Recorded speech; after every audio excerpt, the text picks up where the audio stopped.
If you're going to be in real estate for a long time, you got to have a long-term view because the market does have cycles and it goes up and down. It was not only was it a big jump for me in terms of size of projects, but then I also did it at a time where we had some of the most tumultuous times in real estate and construction costs. The education is invaluable. What you gained on that deal was probably, would it be fair to say that that's the most amount of experience all round from a deal out of any deal you've ever done?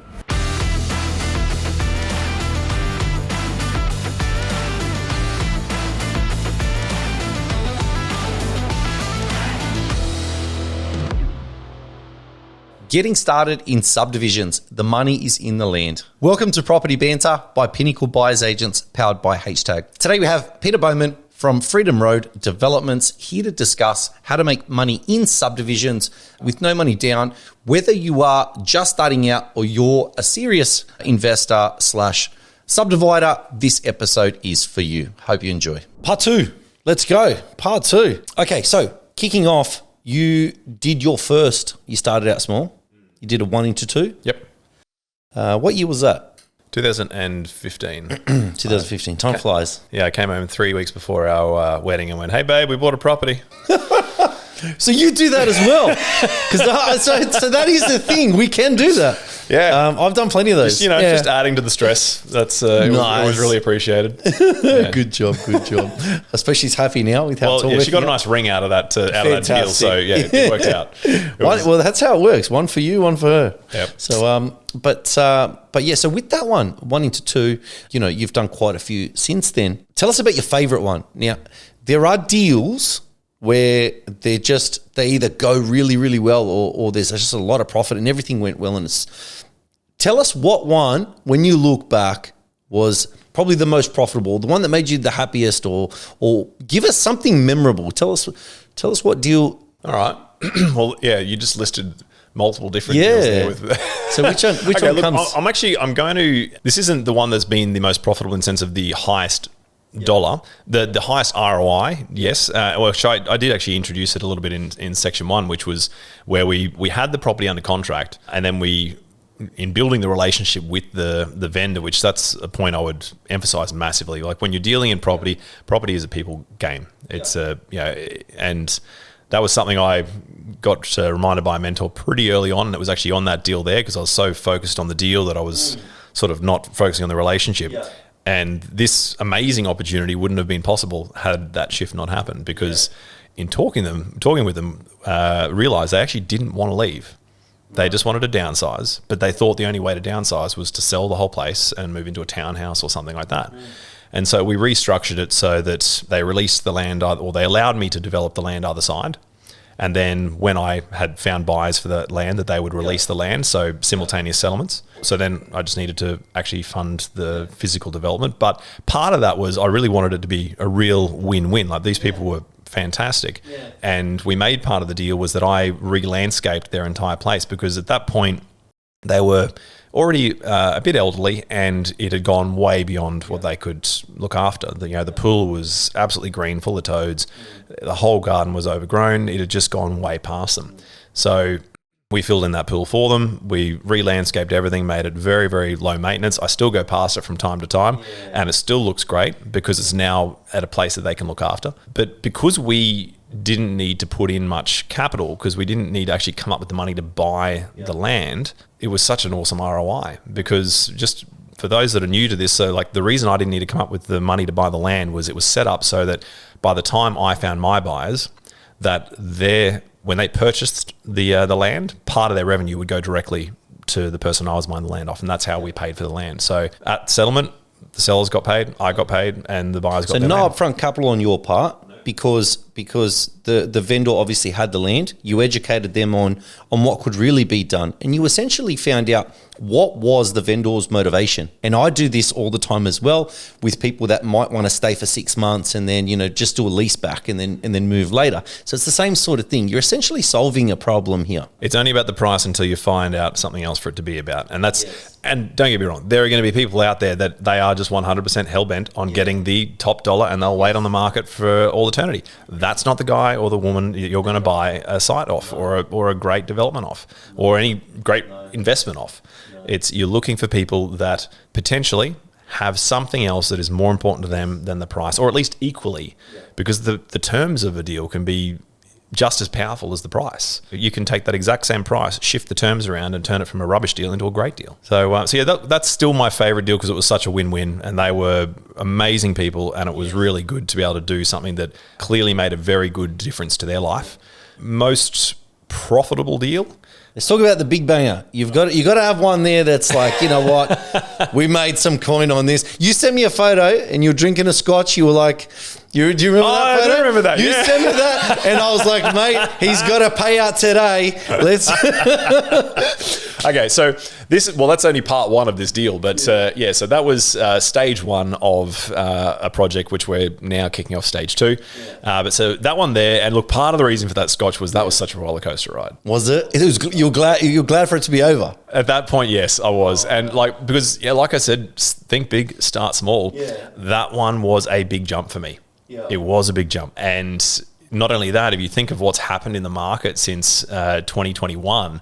It's been some pretty tumultuous times, and we went through that massive skyrocketing of civil construction costs. Everything doubled, didn't it? Oh, and some, and the land obviously went through the roof too. But then the land came back, and I mean, like the difference I was getting in terms of when we first took on this deal, and the land moved, and it looked like we were going to sell out for about 8.7 mil. And then in the doldrums of 2023, I was getting told unanimously by pretty much every agency I spoke to, look, you're looking at about 7.2. Yeah. It's like, right, 8.7 to 7.2. It's like, well, the land had pulled back, but the construction costs sure as heck hadn't. Yeah. So we were basically looking at like doing the deal for nothing. Yeah. So, I was confident in that the land was going to come back and that we're still going to exit well based on longer term cyclical things. And look, ultimately, if you're going to be in real estate for a long time, you got to have a long term view because the market does have cycles and it goes up and down, as we both know. But so it was not only was it a big jump for me in terms of size of project, but then I also did it at a time where we had some of the most tumultuous times in real estate and construction costs that it was a whole world of unknown. That's a hell of a good learning curve. That's where you become a man. It's one of those things. So there's a mentor of mine that's he's done a couple of $1 billion worth of stuff over the past 10 years. So he's in a whole other stratosphere. But he'd talked to me a few times about the way I fund my projects and the appropriate ways to fund projects in different parts of the cycles and the risks and And that was the big lesson I got out of that one, was the way that I funded that project. While it looks great on the feasibility, it has its limitations, and that's exactly that. And that if you're doing deals, you want the ability to hit the pause button if need be. Now, 9 out of 10 times, the answer is always just get out fast, do another deal, do another great deal. But sometimes it is better off to be able to hit the pause button. Okay, so let's explain that for everyone at home. So hit the pause button. You mean like, let's say things aren't going the way it should be, and it would be ideal that if you were doing a joint venture partnership and you didn't have any holding cost. Yes. You've read between the lines perfectly there. Exactly that. Yes. No. Okay. So that's how my mind works. Let me walk you through where we were in that deal when all that was unfolding. Okay. So we had secured the deal, and land prices were going up, and it was looking great. Now, I'm a huge advocate for always having very healthy margins, and if we get through all of this on this deal, you'll understand why too. So we started really strong. So that's a really important part. Golden rule of real estate and development is everything takes longer and costs more. So we started strong. Then land prices took off. And our feasibility went through the roof in that we're like, wow, this thing's looking like a 40%, 45% ROI on stage one was 24 lots. This is, woohoo. And then obviously the costs started rising as well, and they did not stop. They kept going.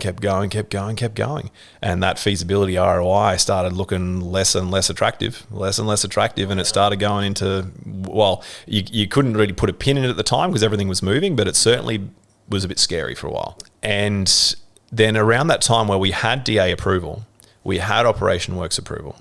So now you're at a point where you're like, okay, we're about to enter the phase where we take on the most amount of debt. We're about to start construction. How confident are we on the exit? Do we want to go to max debt right now? Or do we want to allow a few months to pass? And so if you're funded in a way where you have the flexibility to make that choice, it's a very powerful place to be, because sometimes that's the best decision to make. Not always, but sometimes that is the best decision to make.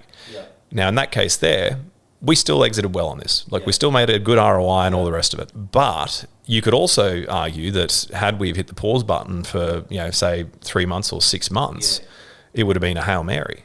Because I can tell you the stuff that I sold in October last year versus what I've sold in August this year, we've sold for 25% more. Yeah.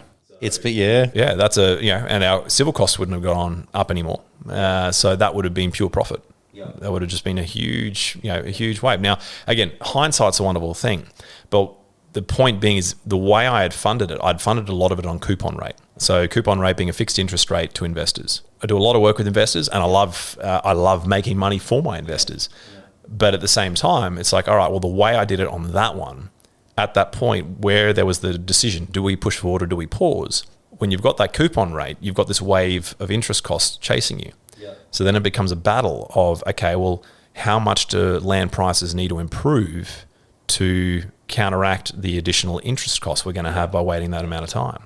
Whereas, like you said, if I would have joint ventured that one, which incidentally I've joint ventured stage 2, if I joint ventured it, we wouldn't have had that wave of holding costs chasing us.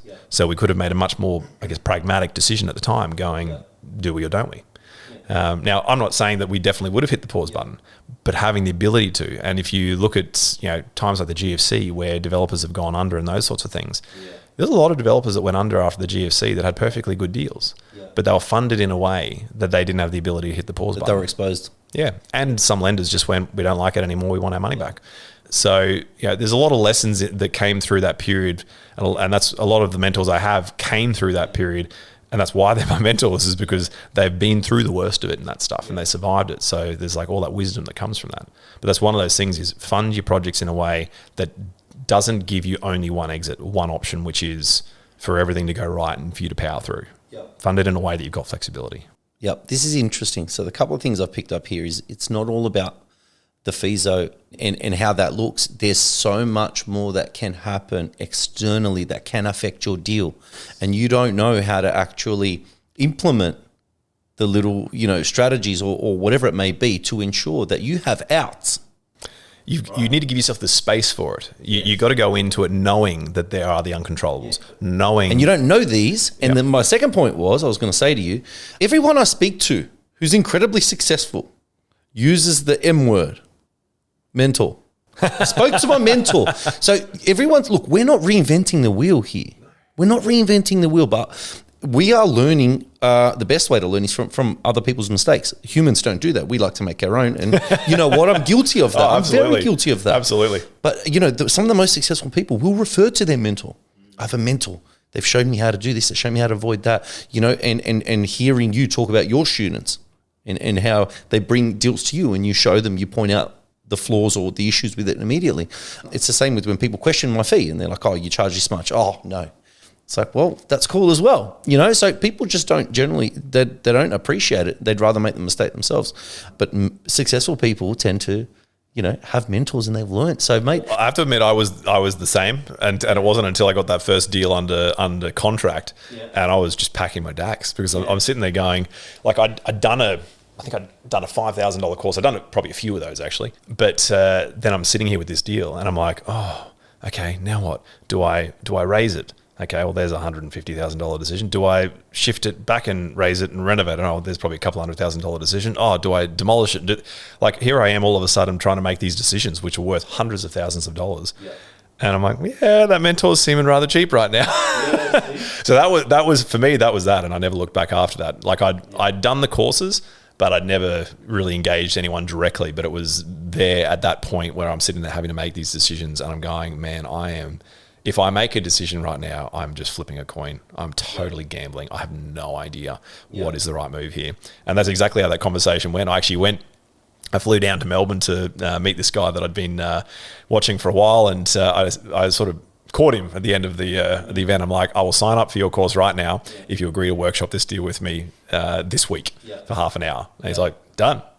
And so that's literally what we did. We met at the Newmarket Hotel and sat down and he just kind of went, red cross through. Nope, not doing that. Not doing that. Not doing that. This is why you're not doing that. You're going to do this. Da, da, da, da, da. And I'm like, wow.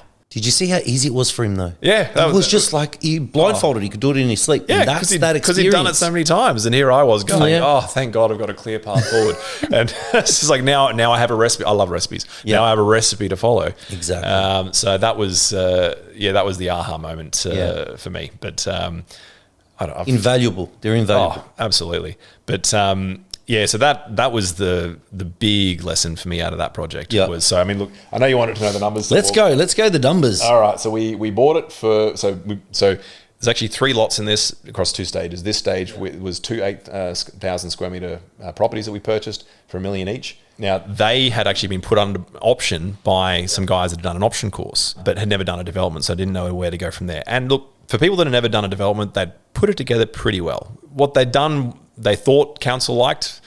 We knew that council didn't like it, and it wasn't going to work, but we could see other opportunities. So it worked well enough.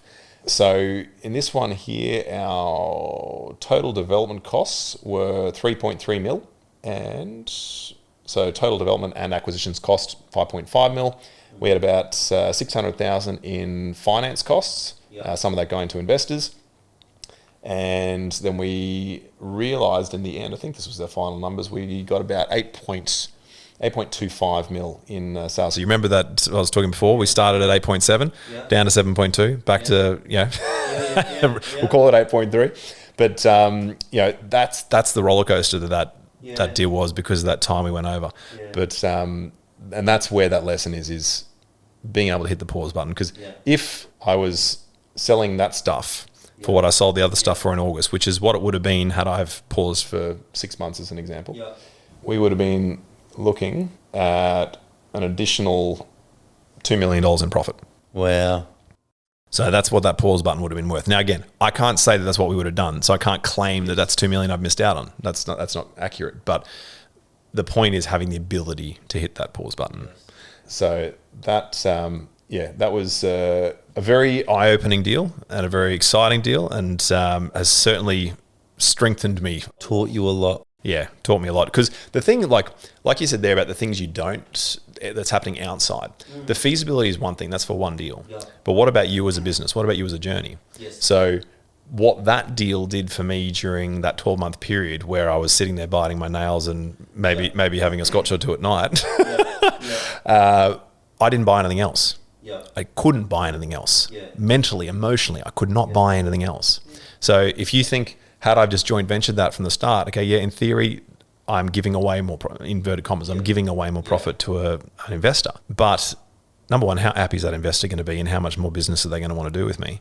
But number two, how many more deals could I have picked up at the time? Yeah. And that was a great time to buy deals because the market was shaky. Yeah. But the problem was I was shaky in my head and in my heart because of where I'd put myself with that deal. Yes. So there's that opportunity cost to, and this is something I've had to learn a couple of times over. Like in my first few deals, I tried to fund everything myself. Yep. Mentors at me going, mate, get your money out of your deals, get investors in. And I'm sitting there going, no, why would I want to do that? Why wouldn't I want to keep all that profit? Yeah.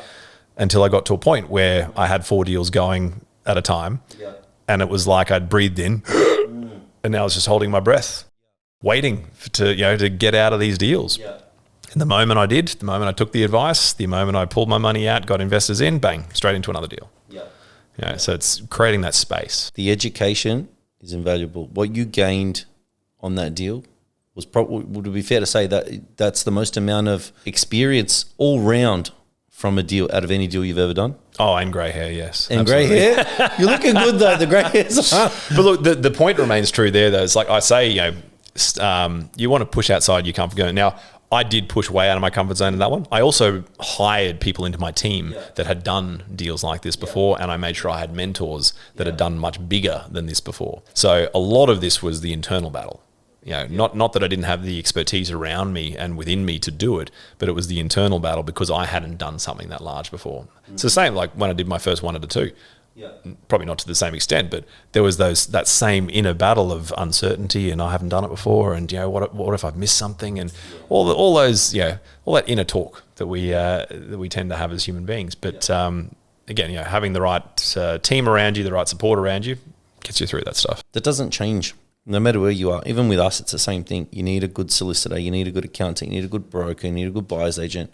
Whatever you're going to do, you need that A team, right, around you. And it's the same in yours. It's the same thing. What's funny is you never notice or you never appreciate how true that is or how important that is until you're way further down the track. Because like now I look back and I'm like, if someone, knowing what I know now, if someone back then would have said, hey, pay me 50 grand and I'll give you the team that's going to take you 10 years to assemble.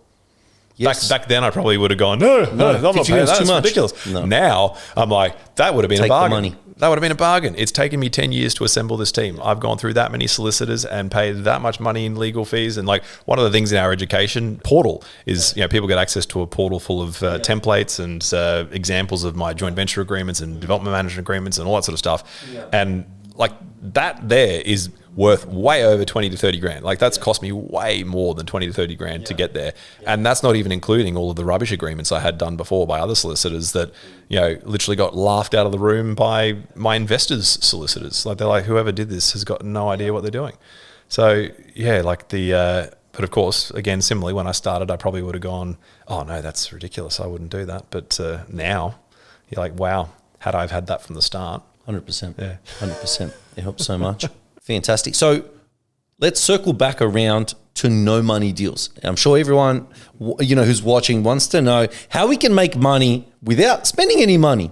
Everyone talks about money makes money. That can't be possible, surely. Oh, come on. Yeah, I have a feeling that you're going to give us some inside information. So give us the inside info. Give us a deal. Give us a scenario. Give us. Yeah, absolutely. And look, I make that joke because I know when I used to see that, thrown around, no money down deals, I'm like, all right, come on, where's the catch? Where's the BS? Like, there's got to be a play on words here. Yeah. And look, to some extent, yes, there is, because there is money involved. It's just not your money.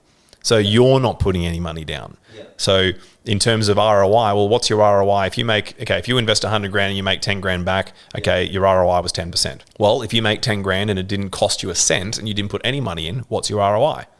Infinite. So it's that same kind of principle, because there's actually lots of ways to do no money down deals. Lots of ways. And I don't think we'll ever stop creating new ways. That's awesome. You just got to learn them, right? You do. And look, some of them I would suggest are not the way to go for your first deal, because it adds another layer of complexity. That's something for later on. But planting the seed now, knowing that stuff's possible, can be really motivating, because that's actually the stuff that, doing the deal now is the less exciting part for me. Yeah. It's the creation of the deal and coming up with new and exciting ways to structure it and making it a really cool deal. But so look, joint ventures are an example of a no money down deal, where you've got a money partner and they fund everything. You find the deal, you develop the deal, you do everything. They are just a silent money partner. They put all the money in. It might also be a combination of them putting in the cash required and a bank putting in the debt. Ultimately, no money from you. It might be your bank providing debt and you have an investor providing cash. Yeah. Like, doing deals this way is really, I actually do an exercise like this in one of our courses, where I actually give people a new identity and a new set of circumstances. Yeah. As in, it might be, hey, you've got this job and you make this amount of money or whatever. And this another person over here, hey, you've just done this course and you've just learned da-da-da-da. Yeah. And they've got to walk around the room and they've got to find someone to do a joint venture with based on their new personality, their new persona, their new set of skills. And it's really powerful, because like we do life the way we play games.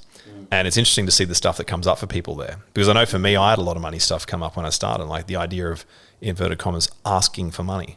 I was always told, no, we Baumans, we don't ask for money. We stand on our own 2 feet and we support ourselves. And that's the voice I had coming through, even though I'm offering opportunities.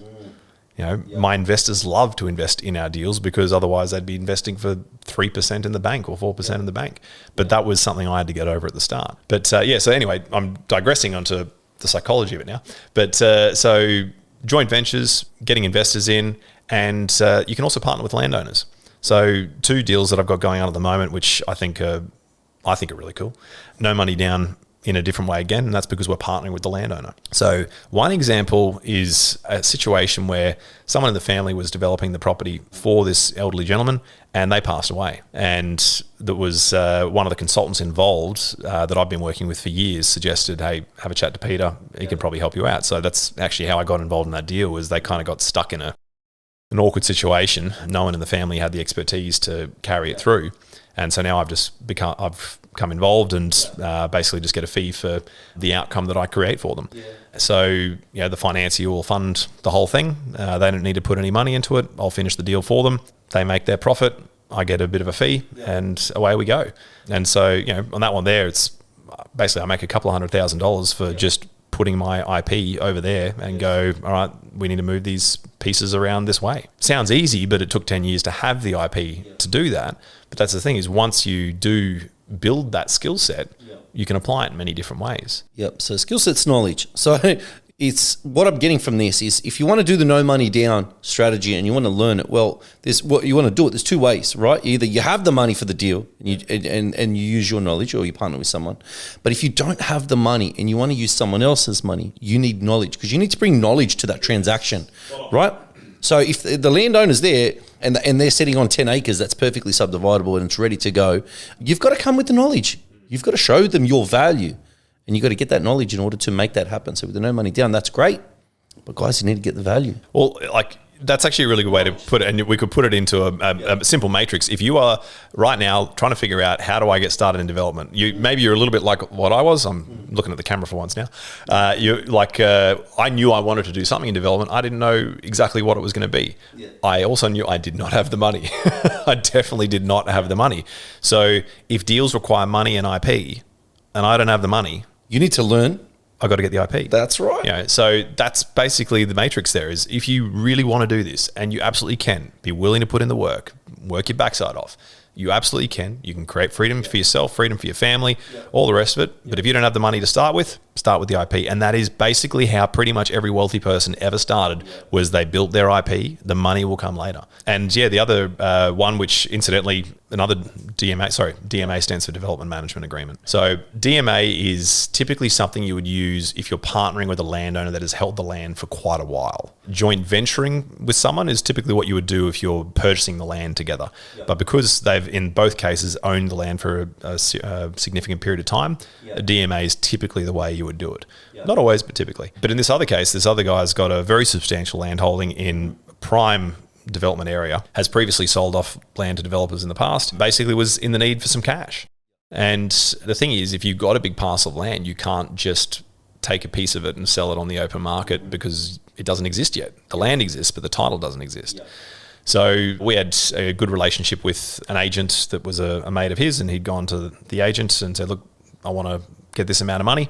I'm being a bit cautious on the details of this one because this is still very live. And it's, so look, I want X amount of money and I want it by this time and I'm willing to give up this portion of land.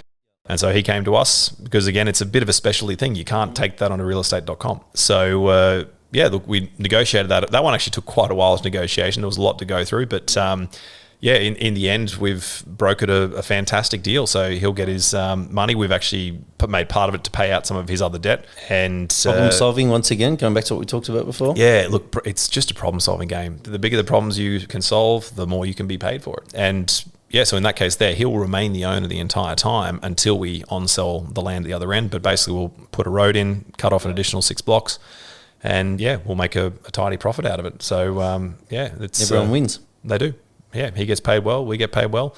And again, the ROI on that one, well, it's kind of infinite because I'm not having to put any money in on both of them. So your cash on cash return is decent. It's you can't put a number on it. You can do the infinity symbol, but so that I'm not giving away, like, again, I'm respecting the confidentiality of that deal, but like between the two of them, let's just say we'll make easily $750,000 easily. I suspect it'll be more, and that's without putting $1 in. I mean, look, sure, technically, yes, I'm going to pay the consultants until the point of I bring the financier in, but I could get an investor to do that if I wanted to. Like I could make it 100%, not a single dollar in, get an investor to put that money in, and then when the financier comes in, pay out the investor. But let's not overcomplicate it. It's the idea is to get the idea and get the principle for the new guys that this stuff is possible. You don't need to understand exactly how it works. You don't need to understand the mechanics of it just yet.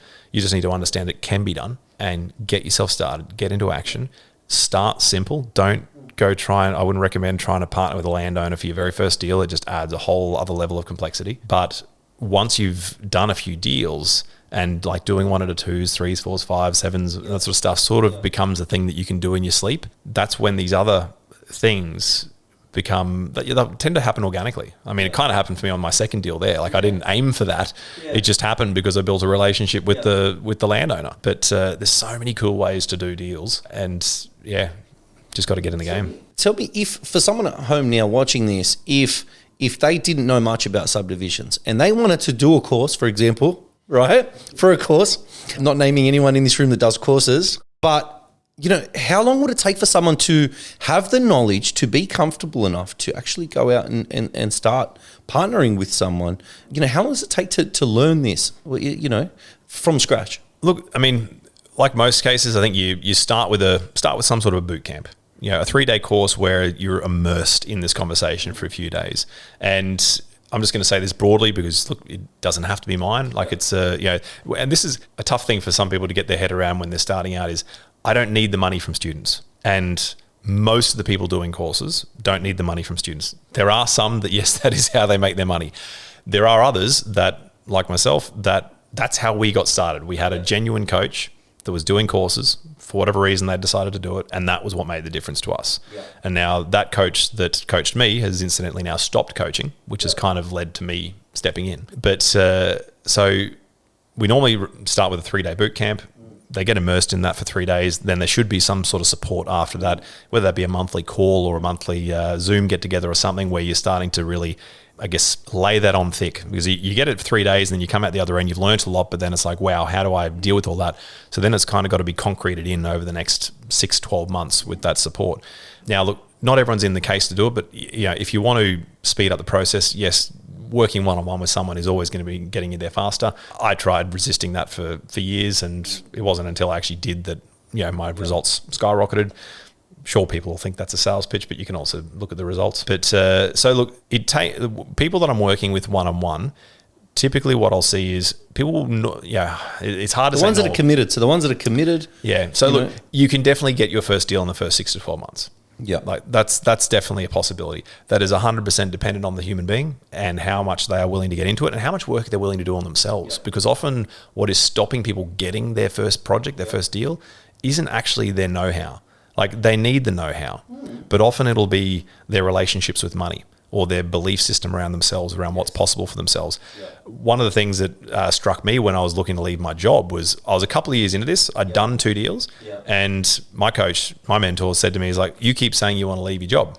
You keep saying you want to do this full time. I'm calling BS because your actions are not aligned with what you're saying. You're saying one thing, you're acting a different way. And what I realized was, for me, it was that I was still attached to the comfort zone of being in a job. So, still getting the paycheck, because when you're in that, it's nice because everything you make on deals just goes straight to the bottom line because you're already covering your life with your job. But it was also that I was a medium level management in that business. I was a young guy that was climbing the ladder quite quickly. So there was a fair amount of significance that came with that position. I was not a big fish, but let's say a somewhat sized fish in that size pond. Whereas if I was to leave that and go out into the development world on my own, I was going to be a small fish in a big pond, and that significance would disappear. So there was a psychological element to that, and it was when I realized that it's like, okay, so what am I actually committed to here? Am I committed to the freedom? Am I committed to making this leap and what this is going to mean for me in 5 to 10 years, or am I going to stay comfortable? And incidentally, I got offered a promotion around that time, and I was looking at all the senior leaders in the business, and I'm going, is there any of their lives that I want? And then there wasn't one. So that was all it took for me, was to go, all right, well, I'm looking at the mentors I've got over here in property, and I'm looking over here at the mentors I've got in the corporate, and I don't want the life of the corporate one. So that pretty much made it an easy decision. There you go. And I think you touched on psychology as well. I see this issue with some people where they have a lot of money and they're very scared to take the leap and invest in property, and they could scale portfolios that are absolutely amazing and create so much more wealth instead of their money being devalued by inflation. And then there are people that absolutely have no money and they just get in there, rip and tear. They'll just buy anything and everything and make money and renovate and whatever it may be, right? So the mindset, like mindset in investing. So it's not just about the time and the money. There's a mindset component. Hugely. There's It's a huge 90%. mindset component. 90%. You know? Well, you just look at the amount of people that actually do go and get some education, but then still do nothing with it. There's a lot of those. Yeah. And look, I will say sometimes it might just be that the course isn't aligned with what they're specifically needing. They maybe didn't realize that at the start. Because one thing with development courses, which these may not necessarily get counted as typically what people say, oh, they've gone and done something, but there's a very good reason to do courses in learning how to identify good development sites, even if you never plan to develop, because those sites will always appreciate better because you've got a bigger exposure to the land. So doing a course, even if you have no intention of developing, to learn how to identify good quality development sites is a great thing to do because, okay, let's say it costs you $5,000 to do that course. Well, I can tell you one guy that I helped identify sites, was that 2018? This is before I was doing any coaching or anything. He just came to me and asked me and I helped him out and he bought it helped him learn how to buy it under market value. He bought it for $280,000 even in 2018. That was insane. That's worth like $800,000 now. Wow. Yeah, and he's now. We're actually doing a YouTube series on this one, taking people from the very start to the very end of this project. So from figuring out is it worth doing it to actually going through the whole thing. But that's a prime example of someone that just went, all right, I recognize that development sites will appreciate better. Found a good one.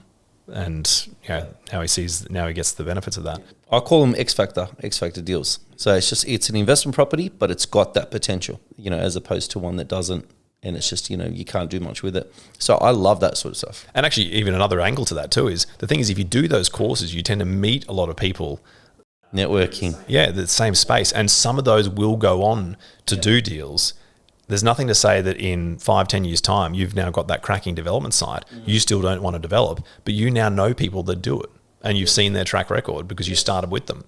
And now you partner with them. They do the legwork for you and you profit from the development as a part owner. But you've also got someone to bounce off. So, for example, you've got something and you're not sure on it. You can give them a buzz, talk it through and work it out. But its mindset is, even when I was starting out, I remember I spoke in front of 100 people back, I think this was 2014, about, how I scale my portfolio. And I sat in front of a room talking to quite a few people who were in that room I thought were way better than me. I felt that they had more knowledge than I did. I felt that, I don't know why, because I can be very cocky sometimes, right? It's just my style. But they were there and I was like, these guys I feel have more knowledge than I have. But I was the type of guy I'm all in. I don't muck around. I'll go for it and that's it. And that's why I achieved what I achieved. Whereas some of them I feel like they're way better than I am. Knowledge is better. They're just, when I speak to them, I'm like, wow, I'm learning from them. But then they're not achieving, and it's mindset. And it all comes back to mindset. So, no, that's fantastic. So tell us, how can people reach you? So obviously your website, Instagram, we're obviously going to tag you in Look, honestly, Instagram is probably the easiest way, actually. So I'm not that good with socials. I think it's at Peter Baumann Your Wealth. But yeah, we'll include a link for guys to get that course for free. And that automatically connects them with us as well. And then they'll get an introduction email from us and that sort of stuff, and opens them up to everything else that we can help them out with as well. But yeah, Instagram's probably the easiest way. Done, mate, done.